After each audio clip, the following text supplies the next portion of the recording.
దేవునికి మహిమ కలుగును గాక. నేరుగా వాక్యంలోనికి వెళ్దామండి. కిందటి వారము ఇస్సాకు గొప్పతనాన్ని, ఇస్సాకు చేసిన మంచి గుణాన్ని జ్ఞాపకం చేసుకుంటూ వచ్చాము. అలాగా ఉండటం వల్ల ఇస్సాకు ఎలా ఆశీర్వదింపబడ్డాడో, ఇస్సాకు వలె మనము కూడా ఆశీర్వదింపబడాలి అంటే వాక్యాన్నిలోనికి మనం వెళ్ళి ఈ మధ్యాహ్న కాల సమయంలో ఈ ఆరాధనలో ఆ మాటలు కూడా మనం నేర్చుకుని వెళ్దామండి. ఆదికాండము 25వ అధ్యాయము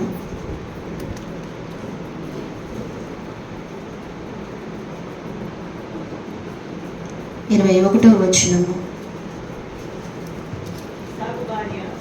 ఇస్సాకు భార్య గొడ్డిరాలు గనుక అతడు ఆమె విషయమై యెహోవాను వేడుకొనెను.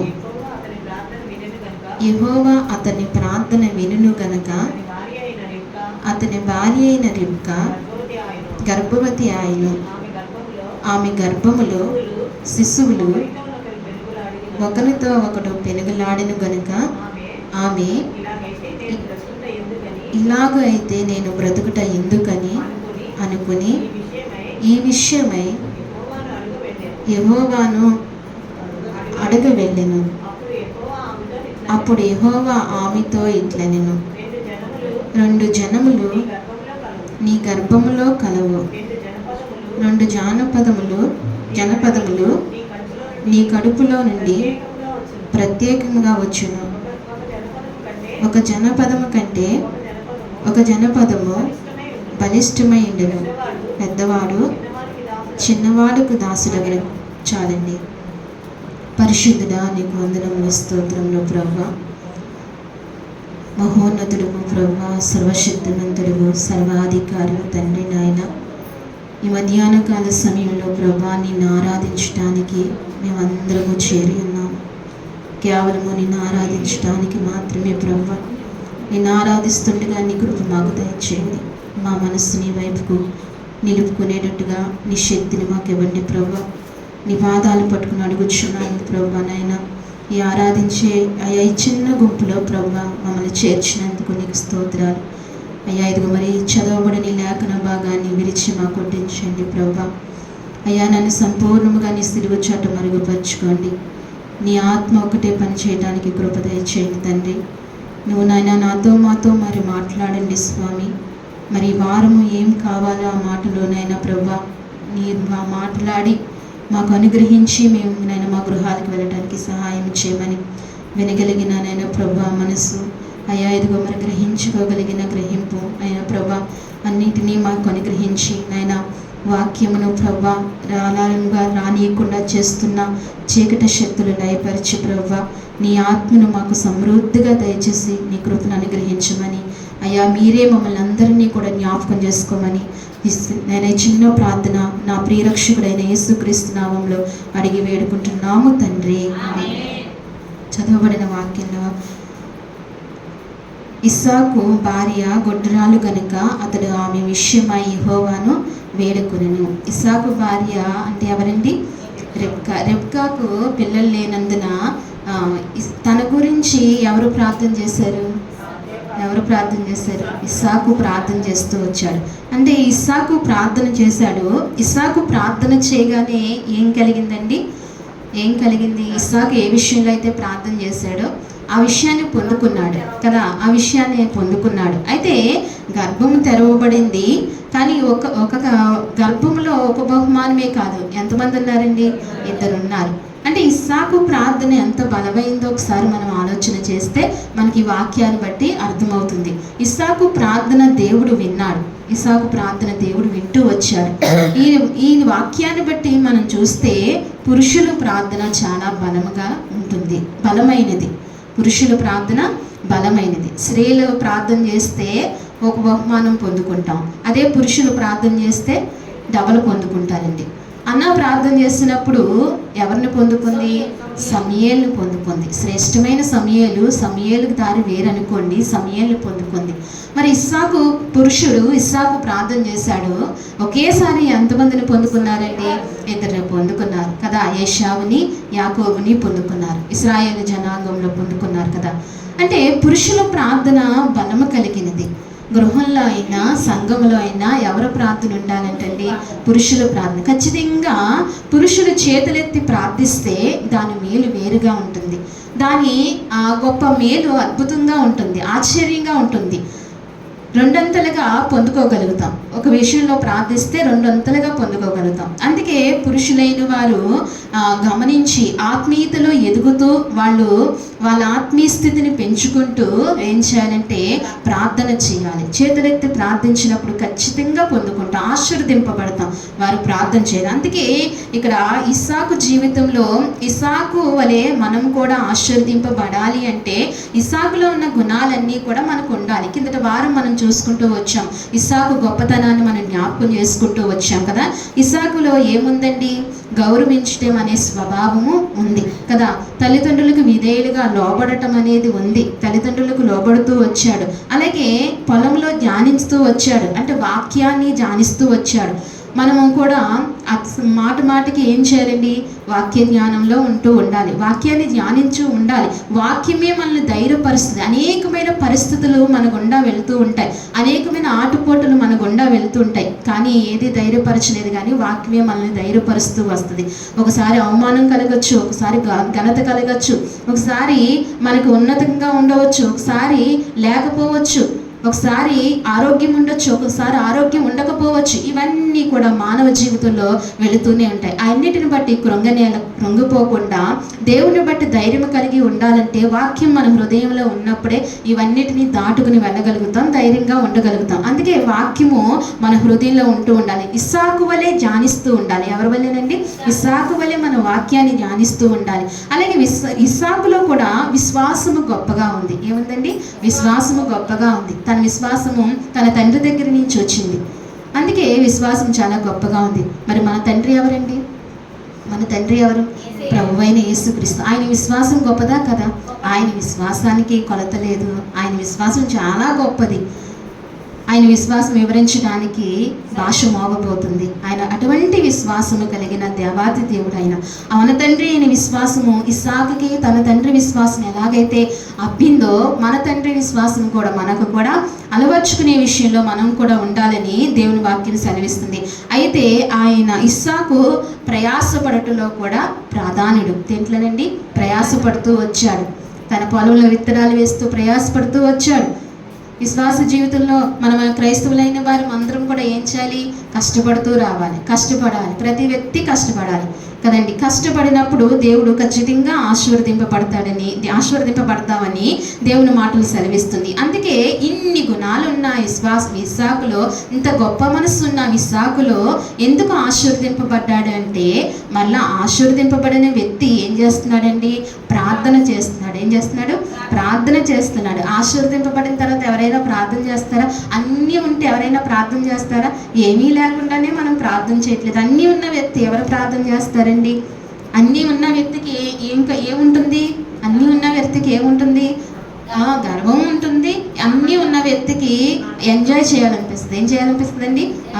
ఈరోజు ఏదోటి చేయాలనిపిస్తూ ఉంటుంది, ఎంజాయ్ చేయాలనిపిస్తూ ఉంటుంది. వాళ్ళు దేవునికి సమయం ఇవ్వలేరు. దేనికి సమయం ఇవ్వలేరు? దేవునికి ఎంత మాత్రమూ సమయం ఇవ్వలేరు. లోక సంబంధంగా నడిచినప్పుడు దేవునికి ఎంత మాత్రమూ సమయం ఇవ్వలేము. సమయం దేవునికి సమయం ఇవ్వకపోతే మనం ఆశీర్వదింపబడలేం. కష్టం అది. ఆశీర్వదింపబడలేం.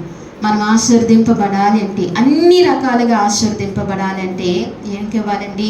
దేవునికి సమయం ఇస్తూ ఉండాలి, దేవునితో మాట్లాడుతూ ఉండాలి.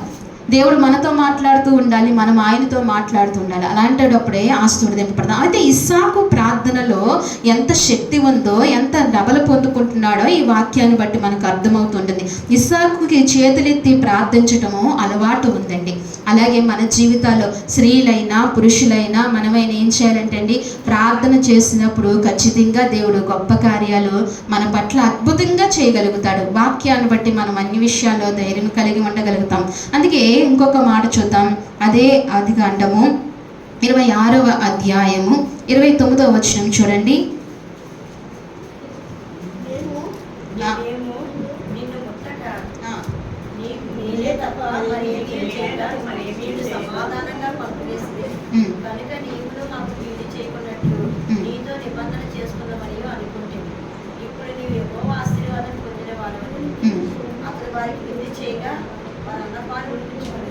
చాలండి.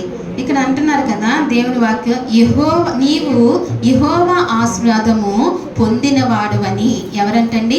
ఎవరు ఆశీర్వాదం పొందాడంట? యెహోవా ఆశీర్వాదము పొందాడంట ఇస్సాకు. దేవుని ఆశీర్వాదము పొందాడంట. దేవుని ఆశీర్వాదము పొందుతూ వచ్చాడు. ఎందుకంటే ఎవరి సాక్ష్యం ఇవ్వగలుగుతున్నారంటే, దయించి 23వ వచనం కాడి నుంచి చదువుదామా? అక్కడ నుండి బేర్షెబాకు వెళ్ళెను.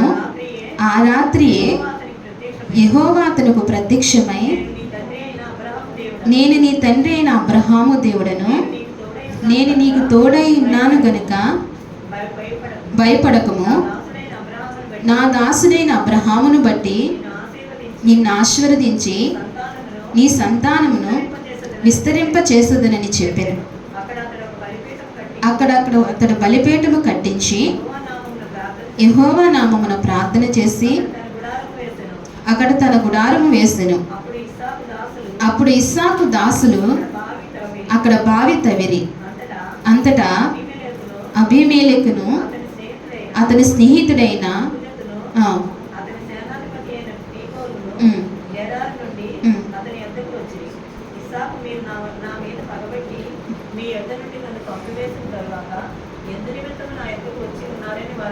వారిని అడగగా వారు నిత్యముగా యెహోవా నీకు తోడై ఉండుట చూచితిమి గనుక మనకు అనగా మాకును నీకును మధ్య ఒక ప్రమాణం ఉండవలెననియు, మేము నిన్ను ముట్టక నీకు మేలే తప్ప మరి ఏమీయూ చేయక నిన్ను సమాధానముగా పంపివేసితిమి గనుక నీవును మాకు కీడు చేయకుండానట్లు నీతో నిబంధన చేసుకుందామని అనుకుంటుని. ఇప్పుడు నీవు యెహోవా ఆశీర్వాదము పొందినవాడవని అతడు వారికి విందు చేయగా అతడు అన్నపానములు పుచ్చుకొనిరి. అయితే ఇక్కడ వీళ్ళకి అర్థమవుతుంది. ఎవరికి అర్థమవుతుందండి? ఇస్సాకు ఆశీర్వదింపబడిన వాడని ఎవరికి అర్థమవుతుంది? అక్కడ ఉన్న వారు ఇస్సాకుతో గొడవ పడుతున్న వారు, అబీమెలెకు స్నేహితులు, వీళ్ళందరూ కూడా ఇస్సాకుతో గొడవ పడుతున్న వారికి అందరికీ కూడా దేవుడు ఆశీర్వదింపబడిన వ్యక్తి, అలాగనే దేవుడు తోడుగా ఉన్న వ్యక్తి. ఇస్సాకుకు ఎవరు తోడుగా ఉన్నారంట? దేవుడు తోడుగా ఉన్నారు. దేవుడు తోడుగా ఉన్న వ్యక్తి అని అర్థమయ్యి ఇంకెక్కువ జగడం ఆడకూడదు, దెబ్బలాడకూడదు అని చెప్పి వారు ఇస్సాకుతో ఏం కలుపుకుంటున్నారండి? స్నేహభావం కలుపుకుంటూ మేము సమాధానంగా వెళ్తున్నాం, సమాధానంగా ఉంటామని చెప్పి అక్కడ విందు కలిగి ఉండటం కూడా జరుగుతుంది. అయితే వాళ్ళు ఎందుకు భయపడుతూ వెళ్ళిపోయారంటే, దేవుడు ఇతనుకు తోడుగా ఉన్నాడు. ఎవరికండి? ఇస్సాకుకు దేవుడు తోడుగా ఉన్నారని చెప్పి, ఇస్సాకు ఆశీర్వదింపబడిన వ్యక్తి అని చెప్పి. అంటే దేవుడు తోడుగా ఉంటేనే ఆశీర్వదింపబడతాం కదండి. దేవుడు తోడుగా ఉంటేనే ఆశీర్వదింపబడతాం. దేవుడు ఏమాత్రము విడిచిపెట్టినా, దేవుడు ఎంత మాత్రం మనం వదిలివేసినా మన పరిస్థితులు ఎలా ఉంటాయి? తారుమారవుతాయి. అందుకే దేవుడు మనల్ని విడిచిపెట్టకూడదు. దేవుడు పట్టుకోవాలి. దేవుడు మనల్ని పట్టుకోవాలంటే మనం ఏం చేయాలి? మరలా పడిపోయిన బలిపీఠాలు కట్టుకుంటూ రావాలి. ఏం చేయాలండి? పడిపోయిన బలిపీఠాలు కట్టుకుంటూ రావాలి. ఇస్సాకు కూడా తన తండ్రి కట్టిన బలిపీఠాలు, పడిపోయిన బలిపీఠాలు, కూలదీసిన బలిపీఠాలు మళ్ళీ తిరిగి ఏం చేస్తూ వచ్చాడు? కట్టుకుంటూ వచ్చాడు. అలా కట్టుకుంటూ వచ్చాడు కాబట్టి దేవుడు అతన్ని ఏం చేస్తూ వచ్చాడండి? ఆశీర్వదిస్తూ వచ్చాడు. అంతేకాదు, ఆశీర్వదించడమే కాదు, దేవుడు ఆయనకి ఏమై ఉన్నాడంట? తోడుగా ఉన్నాడంట. దేవుడు తోడుగా ఉంటే ఏదైనా జయించగలం. దేవుడు తోడుగా ఉంటే శత్రువులను కూడా మనం జయించగలం. దావీదు విషయంలో కూడా అంతే కదా. దేవుడు తోడుగా ఉన్నాడు కాబట్టి దావీదును శత్రువులు వెంటాడినప్పటికీ తప్పింపబడ్డాడు. తర్వాత దావీదు అంటాడు కదా, నా శత్రువులు ఇంట నాకు భోజనమును సిద్ధపరిచెదవు. ఎంత గొప్ప మాట, ఎంత గొప్ప దీవెన. అంటే మొదట ద్వేషించిన వారు, మొదట దూషించిన వారు, మొదట చంపాలనుకున్న వారు, తరిమిన వారే దావీదుకి ఏం చేస్తూ వచ్చారంట? విందు సిద్ధపరుస్తూ వచ్చారంట. ఆ ఇంట విందు చేశారంట. విందు చేయటం అంటే ఏంటి? సమాధాన పడటం. హృదయం అంతా సమాధానంగా ఉంటేనే కదా ఎవరికైనా ఏమైనా పెట్టగలుగుతాం. లేకపోతే హృదయంలో కోపము పగ పెట్టుకుని ఎవరికైనా ఏమైనా పెట్టగలుగుతామండి? అది కష్టము కదా. సమాధానం, హృదయం అంతా సమాధాన పడితే, ఆ వ్యక్తితో సమాధానం పడితేనే అప్పుడే మనము విందు చేయగలుగుతాము. అలాగనే దేవుడు తోడుగా ఉంటే శత్రువులు కూడా ఏమవుతారంట? మరి మనకు శత్రువులు ఎవరండి అంటే మనుషులు ఎవరు మనకు శత్రువులు ఉండరు. ఎందుకంటే మనం ఎవరు గొడవలకి వెళ్ళము, ఎవరిని ఏమనం కాబట్టి మనకు శత్రువులు ఉండరు. కానీ మనకు శత్రువులు ఉన్నారు. ఎవరండి? అనారోగ్యం అనే శత్రువు కదా, లోకం అనే శత్రువు, పాపం అనే శత్రువు, శరీరం అనే శత్రువు, ఇలాగ కొన్ని శత్రువులు, అపవాది, మెయిన్ అపవాది అనే ఒక పెద్ద శత్రువు మనకున్నారు. ఈ శత్రువులన్నిటి నుంచి జయించాలి, విడుదల పొందాలి అంటే మనకి ఎవరు ఉండాలండి? మనకి ఎవరు ఉండాలి? దేవుడు తోడుగా ఉండాలి. ఇస్సాకుకు తోడుగా ఉన్నట్టుగా దేవుడు మనకు కూడా ఏం చేయాలంటండి? మనకు కూడా తోడుగా ఉండాలి. ఆయన మనకు తోడుగా ఉన్నప్పుడు ప్రతి శత్రువుని జయించగలుగుతాం, ప్రతి శత్రువు నుంచి మనం విడుదల పొందగలుగుతాం. అందుకే దేవుడు మనకు తోడుగా ఉండాలి. దేవుడు ఇస్సాకుకే కదండి తోడుగా ఉన్నాడు, మనకెందుకు తోడుగా ఉన్నాడంటే లేదు, దేవుడు అందరికీ కూడా తోడుగా ఉంటాడు. ఆయన ఒక మాట అంటాడు, నేను అందరికీ ఉపకారి. ఏమంటాడండి ఆయన? నేను అందరికీ ఉపకారి. ఆయన ఎంత ప్రేమమయుడు, ఎంత దయగలిగిన వాడు, ఆయన ఎంత కృప కలిగిన వాడు. నేను అందరికీ ఉపకారిని, నేను అందరికీ ఉపకారమే చేస్తాను. ఆయన ఎంత మాత్రమో అపకారము చేసే వ్యక్తి కాదు. మనం ఇష్టం ఉంటే ఉపకారం చేస్తాం, ఇష్టం లేకపోతే ఏం చేస్తామండి? అపకారం చేస్తాం. కానీ దేవుడు ఇష్టం ఉన్నా లేకపోయినా అందరికీ ఏం చేశాడండి? ఆయన ఉపకారం చేశాడు కదా. ఈ రోజులు మనం ఈ 40 దినాలు ఆయన శిలువ మరణాన్ని జ్ఞాపకం చేసుకుంటూ ప్రతిరోజు ఆయన్ని స్తుతిస్తూ ఉంటాం, ఆయన్ని గణపరుస్తూ ఉంటాం కదా. ఆయన చేసిన పెద్ద ఉపకారం మానవ జాతికి ఏంటండి అంటే ఆయన ప్రాణము పెట్టడమే. ఆయన పరమ నుండి దివికి దిగి వచ్చి ఆయన ప్రాణమును విడిచిపెడుతూ వచ్చాడు. ఆయన ప్రాణము పెట్టడమే మహోపకారం. అది ఆ ఉపకారాన్ని జ్ఞాపకం చేసుకుని మనం ఏం చేయాలండి? ఆయన్ని ఆరాధించాలి, నమ్మకంగా ఆరాధించాలి. అందుకే ఆదివారం ఆరాధన చేయాలి, ఆయన నమ్మకంగా ఆరాధన చేయాలి. ఆయన మనకు మహోన్నతమైన ఉపకారం చేశాడు కాబట్టి ఆరాధిస్తూ మనం రావాలి. ఎందుకంటే ఇస్సాకుకు ఎందుకు తోడుగా ఉంటూ వచ్చాడంటే ఇస్సాకు దేవునితో ఉన్నాడు. ఇస్సాకు ఎవరితో ఉన్నాడండి? దేవునితో ఉన్నాడు. అలాగనే ఇస్సాకు దేవుని ఆశీర్వాదము పొందినవాడని మనం లేఖనం చూస్తూ వచ్చాం. ఎవరి ఆశీర్వాదం పొందినవాడండి? దేవుని ఆశీర్వాదం పొందినవాడు. దేవుని ఆశీర్వాదం పొందినవారు ఇంకెన్నటికీ దరిద్రులు కాలేరు. ఎవరు కాలేరండి? దరిద్రులు కాలేరు. దేవుడు ఆశీర్వచనం, దేవుడు ఒక్కసారి ఆశీర్వదించడం మొదలు పెడితే దాన్ని ఆపేవారే ఉండరు. దేవుడే ఆపడు ఇంక అసలు ఎట్టి పరిస్థితి. ఆయన ఇచ్చింది వెనక్కి తీసుకోడు. ఆయన ఎలాగండి చెప్పగలుగుతారు అంటే ఎలా చెప్పగలుగుతాం? వాక్యాన్ని బట్టి అది కూడా చెప్పగలుగుతాం. ఏంటండి వాక్యం అంటే? అబ్రహాముకి లేక కుమారుని ఇచ్చాడు. దేవుడు ఏం చేస్తాడండి? అడిగాడు, పరీక్షించాడు. కానీ తీసుకున్నాడా? తీసుకోదా. ఇచ్చింది ఆయన తీసుకోడు. మానవులు మనం ఏదైనా ఇస్తే మళ్ళీ వాళ్ళు ఇచ్చే వరకు కూడా అడుగుతూనే ఉంటాము, కోరుకునే ఉంటాము కదా. కానీ దేవుడు అలా ఇచ్చింది తీసుకోడు. దేవుడు ఒకసారి ఆశీర్వదిస్తే ఇంకెన్నడూ కూడా ఆయన వెనక్కి తీసుకోడు. ఆశీర్వదింపబడుతూనే ఉంటాము. ఒక్కసారి ఆశీర్వదింపబడటం అనేది మనం ప్రయత్నించాలి. ఒక్కసారి ఆశీర్వదింపబడాలి, దేవుని చేత ఒక్కసారి ఆయన ఆశీర్వదింపబడాలి. అది ఎవరు కూడా ఆపలేరని దేవుని వాక్యం సెలవిస్తుంది. అందుకే దేవుడు ఏం చేస్తున్నాడంటే ఇస్సాకుకు ఏం చేశాడంటే ఆయన ఆశీర్వదించాడు. ఇస్సాకుని ఏం చేశాడండి? ఆశీర్వదిస్తూ వచ్చాడు. అలాగనే అదే 26వ అధ్యాయము 28వ వచనంలో కూడా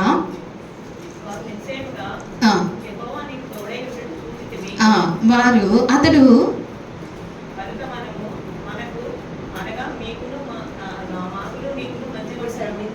వారు నిశ్చయముగా యెహోవా నీకు తోడై ఉండుట చూచితిమి గనుక. చాలండి. ఇక్కడ 3వ మాటగా ఏంటండి? యెహోవా నీకు తోడై ఉండుట చూచితిమి. ఇస్సాకుకు దేవుడు తోడుగా ఉంటూ వచ్చాడు. మొదటిగా ఏం చేశాడండి? దేవుని యొద్ద నుండి తన ప్రార్థనా జవాబును పొందుకుంటూ వచ్చాడు. ఏం పొందుకున్నాడండి? ప్రార్థనా జవాబులు. ప్రార్థన చేశాడు. దేని కొరకు ప్రార్థన చేశాడు? ఇస్సాకు గర్భఫలం కొరకు ప్రార్థన చేశాడు. దాని ఫలము రెండంతలుగా పొందుకుంటూ వచ్చాడు. మొదటిగా. రెండవదిగా దేవుని చేత ఆశీర్వదింపబడిన వ్యక్తిగా ఉన్నాడు. ఎవరి చేత? దేవుని చేత ఆశీర్వదింపబడిన వ్యక్తిగా ఉన్నాడు. మనం ఎవరెవరి చేత ఆశీర్వదింపబడం? కేవలము దేవుని చేతనే ఆశీర్వదింపబడతాం. అందుకే మూడవదిగా దేవుడు తనకు తోడు కలిగి ఉన్నాడు. తోడు కలిగి ఉన్నాడు. ఈనాడు మనకు కూడా ఎవరి తోడు కావాలండి? దేవుని తోడు కావాలి. అడుగుతున్నారా? దేవా నువ్వు నాకు తోడుగా రాయ. ఆయన తోడుంటే మనం ఏ పరిస్థితులైనా జయించగలం, ఏ పరిస్థితులైనా మనము నగ్గగలుగుతాము. అందుకే ఆయన తోడు మనకు చాలా అవసరము. అలాగనే 26:12 కూడా చూడండి.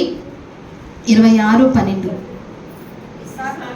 ఇస్సాకు ఆ దేశమందు ఉన్నవాడే విత్తనము వేసి ఆ సంవత్సరము నూరంత ఫలము పొందెను. యెహోవా అతన్ని ఆశీర్వదించును గనుక ఆ మనుష్యుడు గొప్పవాడాయను. చాలండి. ఇక్కడ ఇస్సాకు ఏం చేశాడంటండి? ఆ సంవత్సరం ఆ దేశంలో ఏం చేశాడు? విత్తనాలు వేశాడు. కిందట వారం కూడా చూసుకున్నాం. కానీ దేవుడు ప్రత్యేకంగా ఆశీర్వదింపబడ్డాడు కాబట్టి మరలా ఈ వారం నేను మీకు ఈ వాక్యాన్ని జ్ఞాపకం చేస్తున్నాను. విత్తనాలు వేసిన అతను ఎంతగా ఆశీర్వదింపబడ్డాడంట? నూరంతలుగా అంటే బహుశా ఆ సంవత్సరం వేసిన వాళ్ళు ఫలించలేకపోయారేమో. ఇస్సాకు అక్కడే నూరంతలుగా ఫలించాడు. ఎందుకు ఇస్సాకు నూరంతలుగా ఫలించాడండి? దేవుడు అతనికి తోడుగా ఉన్నాడు కాబట్టి, దేవుడు అతన్ని ఆశీర్వదించబడ్డాడు కాబట్టి అతన్ని పట్టుకున్నదల్లా ఏమవుతుంది? బంగారం అవుతుంది. కానీ ఈ రోజుల్లో చాలామంది ఏమంటూ ఉంటారు? నేను పట్టుకున్నదల్లా మసి అయిపోతుంది అంటున్నారు. ఏమంటారు? పట్టుకుందల్లా మసి అయిపోతుంది కదా అంటున్నా. కానీ ఇస్సాకు పట్టుకుందల్లా ఏమైపోయిందంట? బంగారం అయిపోయింది.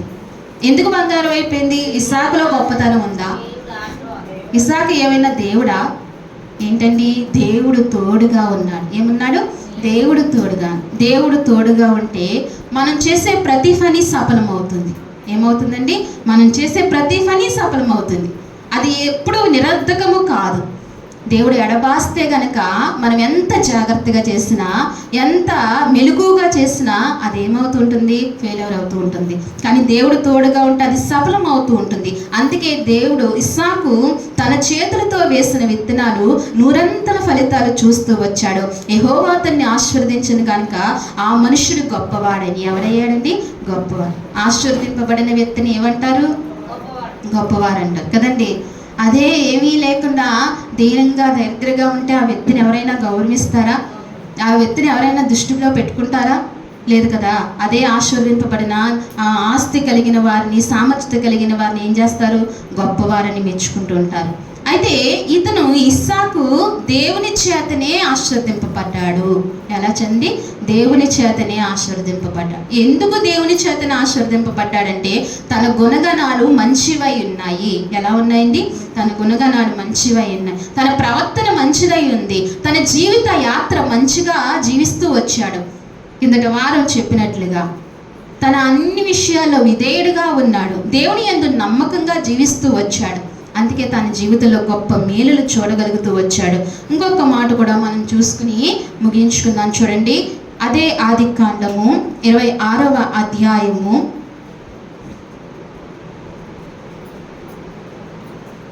23వ వచనం చూడండి. 23, 24 కలిపి ఉంటాయి. చదవండి. అక్కడ నుండి ప్రత్యక్షమై నేను నీ తండ్రి అయిన అబ్రహాము దేవుడు, నేను నీకు తోడై ఉన్నాను గనుక భయపడకము. చాలు. ఇక్కడ అంటున్నాడు కదా, నేను నీకు తోడై ఉన్నాను గనుక భయపడకము. అంటే ఇస్సాకులో కూడా ఏముంది? భయం ఉంది కదా. భయం అనేది అందరికీ కనిపించదు. సందర్భాన్ని బట్టి భయపడుతున్నప్పుడే కనిపిస్తుంది. భయం అనేది ప్రతి వ్యక్తిలో కూడా ఉంటూ ఉంటుంది. కొంతమంది బయటికి కనపడతారు, కొంతమంది బయటికి కనపడరు. అయితే ఇస్సాకులో కూడా ఏముందండి? భయం ఉంది. అప్పుడు దేవుడు ఆదరణ కలిగిస్తున్నాడు. ధైర్యం చెప్పే మాటలు చెప్తున్నాడు. ఏమని చెప్తున్నాడంటే, నేను అబ్రహాము దేవుడను. ఏ దేవుడనండి? అబ్రహాము ఎంత కృప పొందుకున్నవాడో, అబ్రహాము ఎంత ధన్యుడో చూడండి. ఆనాడు అబ్రహాము దేవుడు అనిపించుకున్నాడు, ఇంకను ఇప్పటికీ కూడా అనిపించుకుంటూనే ఉంటున్నాడు అబ్రహాము దేవుడనని. అబ్రహాము దేవుడు ఇంకా తరతరాలు భూమి అంతరించిపోయే వరకు కూడా ఎవరి దేవుడిగా మిగిలిపోయాడండి? అబ్రహాము దేవుడిగా మిగిలిపోయాడు. అబ్రహాం ఎంత గొప్పవాడు, ధన్యుడో, ఎంత ధన్యుడో. ఇంకనూ జ్ఞాపకం చేసుకుంటూనే ఉన్నాం, నేను అబ్రహాము దేవుడును. ఆయనే చెప్తాడు, నిన్నెవరు చెప్పనంటే ఇక మోషే అడుగుతాడు కదా, నేను ఐగుప్తికి వెళ్ళి ఫరో దగ్గర నన్ను ఎవరు పంపించారు, నేను ఎవరినని చెప్పను, నేను ఎవరి తరపున వచ్చానంటే నువ్వెవరు ఏం చెప్తావో, నేను అబ్రహాము, ఇస్సాకు, యాకోబుల దేవుడును. ఎంత గొప్ప కృప పొందుకున్న కుటుంబమో చూడండి. ఆ కుటుంబం ఎంత గొప్ప కృప పొందుకున్న కుటుంబం. ఒక కుటుంబము దేవుని చేత కృప పొందుకున్న కుటుంబాలుగా నిలిచిపోతూ ఉంటాయి. అలాగనే నడుస్తూ జీవిస్తూ ఉండాలి. అందుకనే అబ్రహాము అటువంటి వాడు కాబట్టి దేవుడు అంటున్నాడు, పదే మానవుల్ని దర్శించినప్పుడల్లా ఆయన ఎవరని చెప్పుకుంటున్నాడండి? అబ్రహాము దేవుడని చెప్పుకుంటున్నాడు. అంత సర్వోన్నతుడు, సృష్టికర్త, సృష్టికి మూల పురుషుడు ఆయన ఆది సంభూతుడు ఆయన ఏమని చెప్పుకుంటున్నాడని? అబ్రహాము దేవుడనని చెప్పుకుంటున్నాడు. ఈనాడు నీ దేవుడని చెప్పుకోద్దా, నా దేవుడని చెప్పుకోద్దా ఆయన గర్వంగా? అలా చెప్పుకోవాలంటే మనం కూడా ఎలా నడవాలి? అలాగూ నడవాలి కదా. అందుకే ఇస్సాకు దగ్గరికి వచ్చి ఇస్సాకును ధైర్యపరుస్తున్నాడు. ఇంకా అప్పటికి ఇస్సాకు దేవుడనని ఇంకా అనలేదు, అబ్రహాము దేవుడనని మాత్రమే అంటూ వచ్చాడు. ఇస్సాకును ధైర్యపరుస్తున్నాడు. నువ్వు వెళ్ళు, నీకెందుకు, నీకు ధైర్యంగా ఉండు, నేను నీకు తోడుగా ఉన్నాను, నేను అబ్రహాము దేవుడును, అలాగే నేను నీ దేవుడును కూడా అని చెప్తున్నాడండి. అలాగే అప్పుడు చెప్పిన దేవుడు ఈరోజు ఈ మధ్యాహ్న కాల సమయంలో ఈ చిన్న మందులో దేవుడు ఒక మాట మాట్లాడుతున్నాడు, నేను మీ దేవుడును, మీకు తోడుగా ఉంటాను, మీరు భయపడకండి అని దేవుడు మనకు సెలవిస్తున్నాడు. మనం ప్రతి విషయంలో ధైర్యం కలిగి జీవించినప్పుడు, దేవుడు మనకు తోడుగా ఉన్నాడని మనం జీవిస్తున్నప్పుడు తొందరపాటు పడకూడదు, ఇంకా కోపపడకూడదు, ఏమీ పడకుండా ధైర్యం కలిగి దేవుడు మనకు తోడుగా ఉన్నాడని మనం నడిచినప్పుడు, జీవించినప్పుడు, దేవుడి మీద భారం వేసుకుని నడుస్తున్నప్పుడు దేవుడు మంచి కృప మనకు అనుగ్రహిస్తాడు. దేవుడు ఉన్నతమైన స్థానాన్ని మనకు ఇవ్వబోతాడు. దేవుడు ఎందుకంటే ఎవరిని విడిచిపెట్టే దేవుడు కాదు, అందరినీ కూడా ఏం చేస్తాడండి? పట్టుకుని దేవుడు నడిపించే దేవుడు. ఎవరిని విడిచిపెట్టడు. ప్రతి మానవ జాతి కొరకు ఆయన ప్రాణాన్ని విడిచిపెట్టాడు కదండి. ప్రాణం విడిచిపెట్టిన దేవుడు మళ్ళీ ఎందుకు విడిచిపెడతాడండి? మళ్ళీ ఎంత మాత్రం విడిచిపెట్టాడు. అవసరమైతే ఆయన ప్రాణాన్ని విడిచిపెట్టేశాడు. మళ్ళీ విడిచిపెట్టడానికి కదా ఆయన ప్రాణం విడిచిపెట్టింది. దేనికండి? మనల్ని గట్టిగా పట్టుకుని ఆయన రాజ్యంలోనికి మనల్ని నడిపించడానికి, ఆయన మన రాజ్యంలోనికి వెళ్ళడానికి ఈ లోపల మనల్ని సరి చేస్తూ ఉంటాడు. ఈ సరి చేసే సమయంలో మనకి సుత్తి దెబ్బలు కానీ, ఉలి దెబ్బలు కానీ అన్నీ పడతాయి. అన్నిటిని ఏం చేయాలి? మనం భరించాలి, తప్పదు. సహించాలి. భరిస్తావు అని అలాగనే ఉండిపోకూడదు. ఏం చేయాలి? చెక్కించుకోవాలి. ఆయన చేత ఏం చేయాలండి? చెక్కించుకోవాలి. ఆయన చేతిలోనికి వెళ్ళిపోవాలి. ఆయనకు అవకాశం ఇవ్వాలి. ఎలా చెక్కుతావయ్యా, నన్ను ఎలా రూపొందిస్తావయ్యా అని అవకాశం ఇచ్చి ఆ దెబ్బలు తిని ఇంకా మరలా తినకుండా ఒక శిల్పం వల్లే మనం చెక్కబడిపోవాలి. ఒక్కసారిగానే చెక్కించుకుంటానని ప్రతిసారి దెబ్బలు పడించుకుంటే అది ఎవరి లోపమో? చెక్కేవాని లోపం కాదు. ఎవరి లోపం అండి? చెక్కించుకునేవాని లోపము. అందుకనే మనం ఏం చేయాలంటే అండి, సరి చేయబడాలి. ఒక్కసారి ఒక దెబ్బకి లేదా 2 దెబ్బలకు మనం ఏమైపోవాలి? ఒక శిల్పం వల్లే మారిపోవాలి. ఒక అందమైన దేవుడు ఇష్టపడిన శిల్పం వల్లే మారిపోయి ఇస్సాకు వల్లే దీవించబడిన వ్యక్తిగా, ఇస్సాకు వల్లే ఆశీర్వదింపబడిన వ్యక్తిగా, ఇస్సాకుతో దేవుడు తోడుగా ఉండే వ్యక్తిగా మనం అలా మారిపోయినప్పుడు దేవుడు ఏం చేస్తాడండి? మనల్ని ఎంతగానో ఉన్నతమైన గొప్పవాణిగా చేస్తాడు. ఇస్సాకుని ఏం చేస్తాడంటే అండి? గొప్పవాణిగా చేస్తాడు. మనలో కూడా అంత గొప్పవాణిగా చేస్తాడు. ఈ కృప మనందరికీ వచ్చునుగాక. దేవుడు మనకు తోడుగా ఉండునుగాక. ఈ వాక్యం మన హృదయంలో నీరు కట్టి ఫలించునుగాక. ఆమేన్. ప్రార్థన చేసుకుందాం అండి. మోకరింది చిన్న ప్రార్థన చేసుకుందాం. దేవా, మాతో మాట్లాడుతూ వచ్చావు స్వామి. అయ్యా, కిందటి వారం ఇస్సాకులో ఉన్న గొప్పతనాన్ని మాకు తెలియజేస్తూ వచ్చావు. ఆ మనస్సు కలిగిన వాడు కనుకనే నువ్వు నాయన ప్రభా మరి ఇస్సాకుని గొప్పవానిగా చేసావు, ఆశీర్వదించావు ప్రభా. ఇస్సాకుని గొప్ప ఉన్నతంగా చేస్తూ వచ్చావు ప్రభా. ఇస్సాకుకు తోడుగా ఉంటూ వచ్చావు స్వామి. ఈనాడు మాకు కూడా మీరు తోడుగా ఉండరా. ఈ మధ్యాహ్న కాల సమయంలో మనసు పెట్టి ఒక్కసారి ఒకే 5 నిమిషాలు ప్రార్థనలోనికి వెళ్తాం. దేవుడు పాదాలు పట్టుకున్నట్లుగా మీరు మనసులో అనుకోండి. దేవుడు గొప్ప కార్యం మన జీవితంలో చేస్తాడు. విరిగి నలిగిన హృదయాలను దేవుడు బలపరిచే దేవుడు. అలా వదిలేసే దేవుడు కాదు. ఎన్నడూ విడిచిపెట్టే దేవుడు కాదు. నీ చేయి పట్టుకోవడానికి నిన్ను ఆయన చెంత చేర్చుకోవడానికి ఆయన ఇష్టపడుతున్నాడు.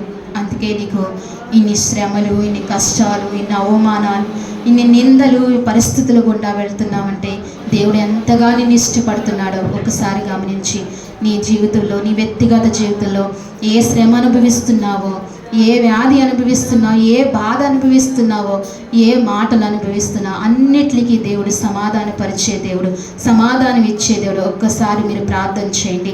ఇస్సాకు వలె నన్ను దీవించయ్యా అని ఒక మాట అడగగలుగుతారా?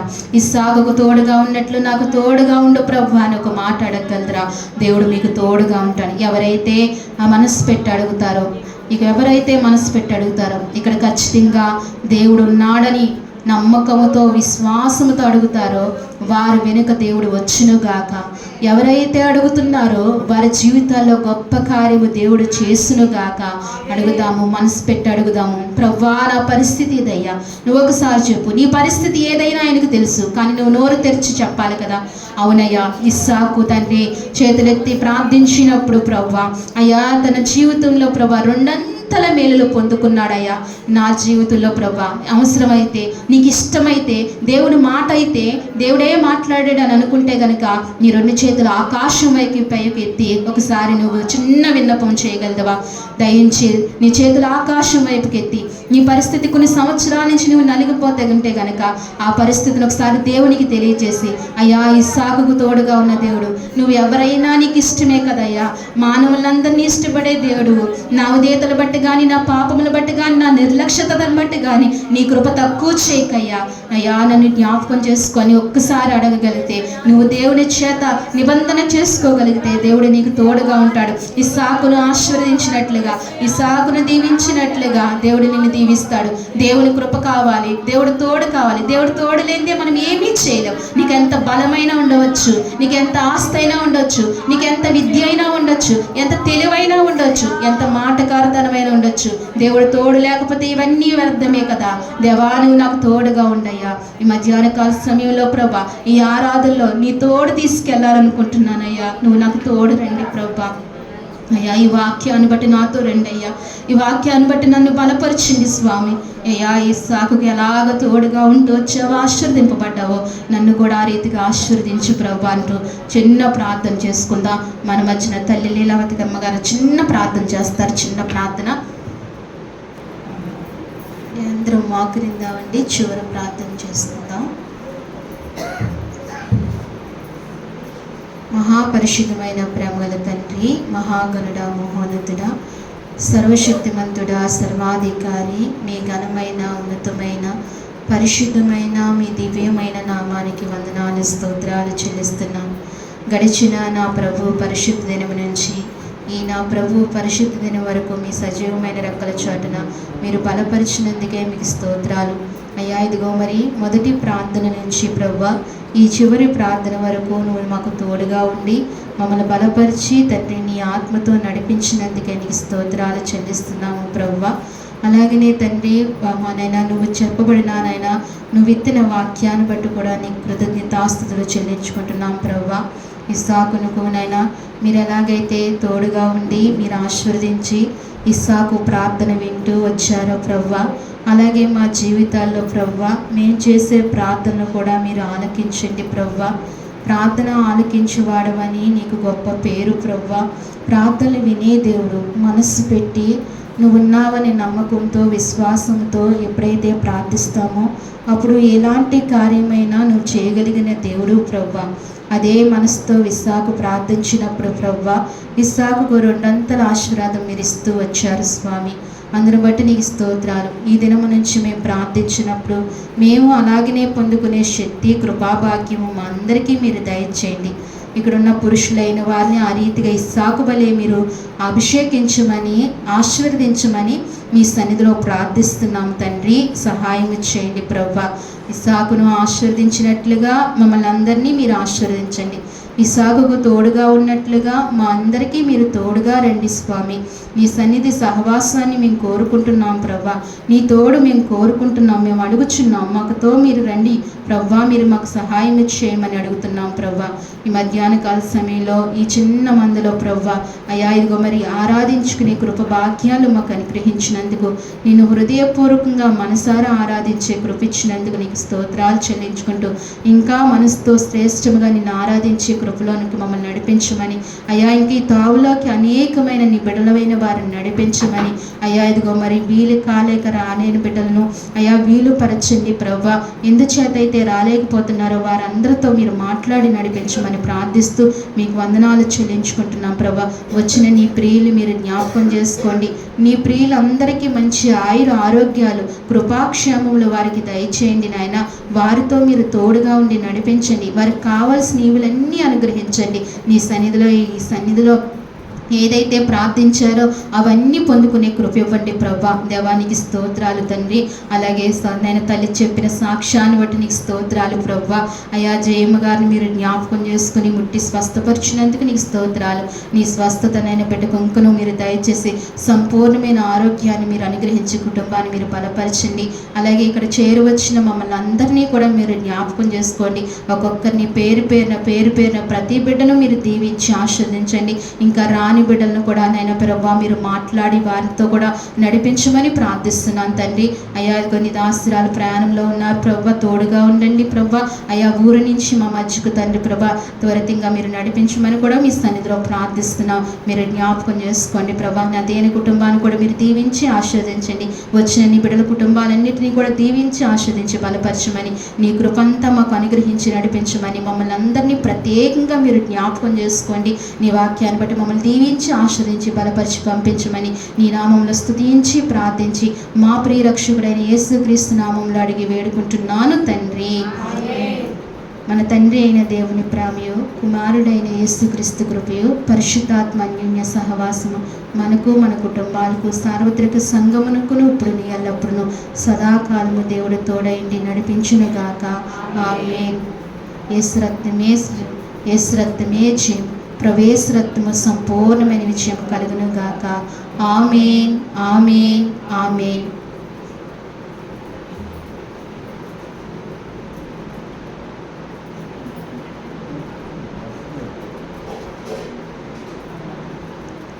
అందరికీ వందనాలండి. అందరికీ వందనాలు. మనందరినీ దేవుడు దీవించును గాక. అలాగే ప్రకటనలు ఉన్నాయి, దయించి గమనించండి. మరి ఎవరు రావట్లేదు, నేను చెప్తున్నా మీరు